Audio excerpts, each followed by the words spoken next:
Bismillahirrahmanirrahim. Assalamualaikum warahmatullahi wabarakatuh. Baik sayang Bunda, kita bertemu kembali bersama Bunda Sri dalam pembelajaran IPA pada tema 1, subtema 3, yang kali ini kita akan belajar tentang pelestarian hewan dan tumbuhan. Sayang Bunda semua, sebelum kita melanjutkan pembelajaran kita awali dengan berdoa. Semoga Allah Subhanahu wa Ta'ala memberikan kemudahan kepada kita dalam menuntut ilmu dan menjadikan ilmu yang kita pelajari sebagai ilmu yang bermanfaat. Bunda juga senantiasa mendoakan semoga Ananda dan keluarga senantiasa dilindungi oleh Allah Subhanahu wa Ta'ala, sehat selalu, tetap semangat dan bahagia. Sayang Bunda, pembelajaran kita kali ini adalah merupakan bagian terakhir dari KD 3.1 membandingkan cara perkembangbiakan tumbuhan dan hewan.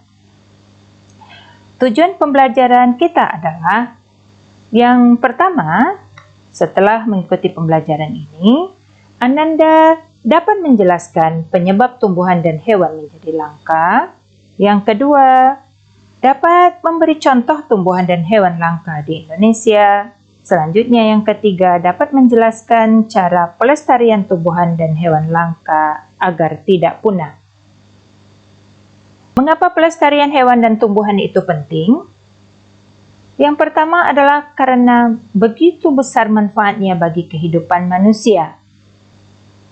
Yang pertama, tumbuhan dan hewan adalah merupakan bahan makanan, juga merupakan bahan pakaian, selanjutnya merupakan bahan obat-obatan, yang keempat sebagai bahan bangunan, yang kelima adalah sebagai bahan kerajinan. Selanjutnya, untuk menjaga keseimbangan ekosistem. Terganggunya keseimbangan ekosistem akan menimbulkan bencana bagi kehidupan manusia, hewan, lingkungan, dan juga alam semesta. Yang ketiga adalah agar hewan dan tumbuhan tidak punah. Agar generasi setelah kita, anak cucu kita nanti, dapat menikmati, mengambil manfaat dari tumbuhan dan hewan tersebut. Selanjutnya, ada dua faktor yang merupakan faktor penyebab langkanya hewan dan tumbuhan. Yang pertama adalah faktor alam. A. Sulitnya beradaptasi dengan lingkungan. Yang kedua, tingkat perkembangbiakan yang lambat. Yang ketiga adalah bencana alam.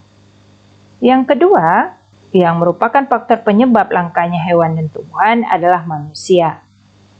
Tindakan atau perilaku manusia yang tidak bertanggung jawab merupakan penyebab dari langkanya hewan dan tumbuhan tersebut. Di antaranya adalah melakukan penebangan dan pembakaran hutan, perburuan liar, eksploitasi secara berlebihan, dan pembuangan sampah ke alam. Apa itu hewan langka?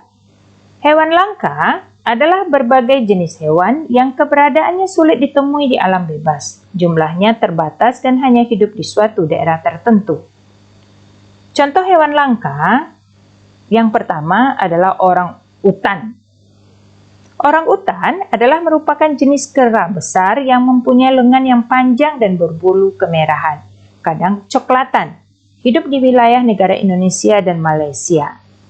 Di Indonesia dapat kita temui di Kalimantan dan di Sumatera. Orang utan mempunyai ukuran 1-1,4 meter. Untuk orang utan jantan, sekitar 2/3 kali dari ukuran gorila. Orang utan adalah termasuk dalam hewan vertebrata, yaitu hewan yang mempunyai tulang belakang. Orang utan termasuk juga dalam hewan mamalia dan primata.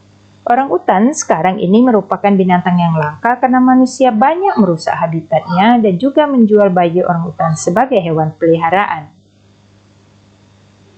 Contoh hewan langka yang kedua adalah harimau Sumatera. Harimau Sumatera Sekarang ini merupakan hewan yang langka yang ditemukan di daerah Sumatera karena jumlahnya hanya sekitar 400-500 ekor saja. Hewan ini langka akibat perburuan liar karena manusia mengambil kulitnya untuk dijadikan sebagai bahan baku pembuatan jaket, tas, sepatu, ikat pinggang, dan lain sebagainya, dan juga terjadinya perusakan habitat hidupnya. Yang ketiga adalah burung cendrawasih. Burung cendrawasih merah ini hanya bisa dijumpai pada hutan dataran rendah di Pulau Waigeo dan Batanta yang letaknya ada di Kabupaten Raja Ampat, Provinsi Irian Jaya Barat. Nah, burung cendrawasih merah ini dan burung-burung cendrawasih lainnya itu juga sudah mengalami kelangkaan karena banyak diburu oleh manusia untuk digunakan sebagai hiasan. Selanjutnya adalah komodo. Komodo adalah kadal terbesar di dunia. Komodo hanya ada di Indonesia, tepatnya di Kepulauan Flores, terutama hidup di Kepulauan Komodo. Komodo ini membutuhkan waktu 5 tahun untuk bisa mencapai panjang 2 meter. Komodo adalah hewan yang ada hanya di Indonesia dan tergolong sebagai hewan yang dilindungi. Ini adalah badak bercula satu atau dikenal juga dengan badak Jawa. Badak Jawa ini hanya ada di Taman Nasional Ujung Kulon. Jumlahnya sangat sedikit sehingga hewan satu ini terancam punah. Badak Jawa juga disebut sebagai badak bercula satu. Badak Jawa ini banyak diburu karena orang mengambil culanya untuk digunakan sebagai obat. Burung jalak Bali. Burung jalak Bali memiliki keindahan dan keelokan pada bulunya. Itu menyebabkan burung ini banyak diburu orang untuk dijadikan koleksi. Akibatnya jumlahnya terus menurun. Sesuai dengan namanya, burung ini dapat ditemukan di Pulau Bali. Sekarang kita lanjut kepada tumbuhan langka. Tumbuhan langka adalah berbagai jenis tumbuhan yang keberadaannya sulit ditemui di alam bebas. Jumlahnya terbatas dan hanya hidup di suatu daerah tertentu. Contoh tumbuhan langka yang pertama adalah Rafflesia arnoldi.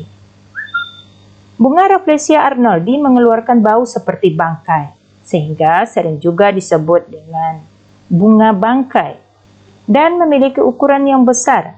Bunga ini terancam punah karena teknik untuk membudidayakan bunga jenis ini belum ditemukan. Waktu yang singkat untuk tumbuh menjadi masalah utama untuk melestarikan tumbuhan ini. Kantong semar. Tumbuhan kantong semar adalah tumbuhan yang sulit untuk ditemukan. Tumbuhan ini berada di daerah yang kurang akan nitrogen. Jika ingin mencari tumbuhan ini, datanglah ke Jawa Barat. Itu karena hutan di Tangkuban Perahu merupakan salah satu tempat hidup kantong semar. Ini adalah kayu cendana. Kayu cendana banyak ditemukan di Nusa Tenggara Timur. Tumbuhan ini biasa digunakan sebagai rempah-rempah dan juga sebagai pengharum. Keberadaannya kini langka dan harganya sangatlah mahal. Ini adalah pohon meranti. Banyaknya permintaan pada tumbuhan ini sangat banyak, tapi tidak didukung oleh pertumbuhannya. Tumbuhan jenis ini sangat lama untuk bertumbuh dan berkembang sehingga jumlahnya semakin sedikit dan terancam punah. Sekarang kita masuk kepada cara pelestarian hewan dan tumbuhan langka. Berdasarkan tempat pelestariannya, maka cara pelestarian hewan dan tumbuhan langka ini dapat dikelompokkan menjadi dua. Yang pertama adalah pelestarian in situ. Pelestarian in situ adalah pelestarian yang dilakukan di tempat asli hewan atau tumbuhan tersebut berada. Contohnya diantaranya adalah hutan lindung, Suaka Marga Satwa. Yang pertama adalah hutan lindung. Ini adalah untuk melindungi tumbuh-tumbuhan yang ada di dalamnya. Kemudian Suaka Marga Satwa. Suaka Marga Satwa merupakan cagar alam yang secara khusus digunakan untuk melindungi hewan langka yang ada di dalamnya beserta habitatnya. Contohnya adalah Suaka Marga Satwa Kluwet di Nanggro, Aceh Darussalam. kemudian Suaka Margasatwa Gunung Rinjani di Nusa Tenggara Barat, Suaka Margasatwa Danau Sentarum di Kalimantan Barat.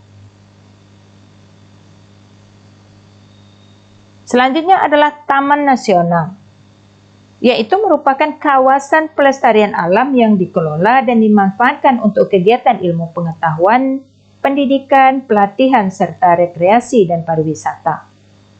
Contohnya adalah Taman Nasional Ujung Kulon di Banten, Taman Nasional Bunaken di Sulawesi, dan Taman Nasional Kutai di Kalimantan Timur. Selanjutnya adalah Cagar Alam dan Taman Wisata Alam. Taman Wisata Alam merupakan hutan wisata yang memiliki keindahan alam, baik keindahan flora, fauna, maupun alam itu sendiri, yang memiliki corak khas untuk dimanfaatkan bagi kepentingan rekreasi dan budaya. Contohnya adalah Taman Wisata Alam Pangandaran, Jawa Barat. Yang kedua adalah pelestarian ex situ. Pelestarian ex situ adalah pelestarian yang dilakukan di luar tempat tinggal aslinya. Hal ini dilakukan jika hewan atau tumbuhan tersebut kehilangan tempat tinggal aslinya yang disebabkan oleh kerusakan. Pelestarian ex situ juga dilakukan untuk upaya rehabilitasi dan penangkaran.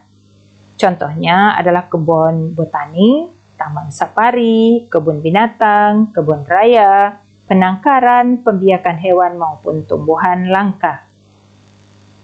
Secara umum, pelestarian hewan dan tumbuhan dapat dilakukan antara lain dengan cara tidak melakukan perburuan liar. Yang kedua, melindungi hewan langka dan hewan yang dilindungi. Yang ketiga, mendirikan tempat penangkaran hewan.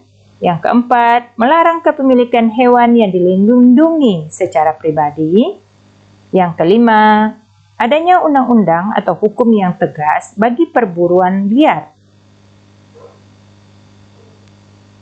Sedangkan bagi pelestarian tumbuhan dapat dilakukan di antaranya dengan cara yang pertama, melakukan tebang pilih, yaitu hanya menebang pohon yang sudah tua. Yang kedua, melakukan reboisasi, yaitu menanam kembali hutan yang sudah gundul. Yang ketiga, mencegah dan tidak melakukan pembakaran hutan. Yang keempat, tidak melakukan penebangan liar. Yang kelima, tidak melakukan sistem ladang berpindah. Yang keenam, adanya undang-undang atau hukum yang tegas bagi pelaku pembakaran hutan dan penebangan liar.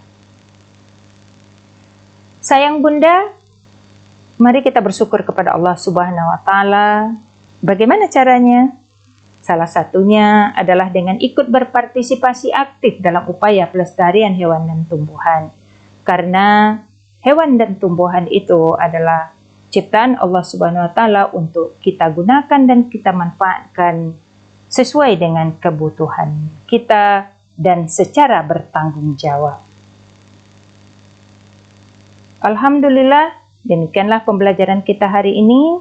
Mudah-mudahan Ananda dapat memahaminya dengan baik dan bermanfaat. Terima kasih. Assalamualaikum warahmatullahi wabarakatuh.